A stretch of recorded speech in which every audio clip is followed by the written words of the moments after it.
ओडिशा माटी पाई ओडिशा जाति पाई ओडिशा पुओ झियो मानक पाई बिजू बाबू जहाँ करचंती अन्य कोनोसी नेता ता करि परिबे नाही कि करि नाहंती। जेतेबेले तांकर शव संस्कार बाकू पुरी की जाइथिले तांकर शव उपरे 3टी राष्ट्रर पताका पड़िथिला जहाँ भारत वर्षर अन्य कोनोसी नेता को ऊपर पड़ी नाही बिजू बाबू को ऊपर पड़िथिला। आंतर्जातिक स्तर में जे ओडिशा प्रतिष्ठा सृष्टि करथिले ओडिया जाति को एक उच्च रखिया को सब बड़े चेष्टा करथिले से होचंती बिजू पटनायक। से भली मनुष्य सारा भारत वर्षर सृष्टि होगा कष्टकर हो जदि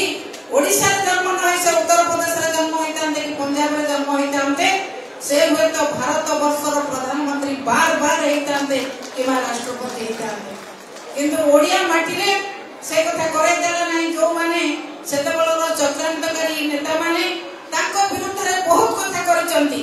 किंतु से सब बेले क्षमा सागर भाव रे समस्त को क्षमा दे जायचंती समस्त को क्षमा करि जायचंती दल भितर हो दल बाहर हो जेतेबेले जे पार्टी करचंती काहा को करचंती टिके चगला पुओ चगला झियो एमती करके समस्त को से क्षमा कर देचंती। ओडिशा माटी को आगु ना पई से जति हमको दान दे जायचंती तांकर दान को हमें केतेबेले भूली परिबा नाही।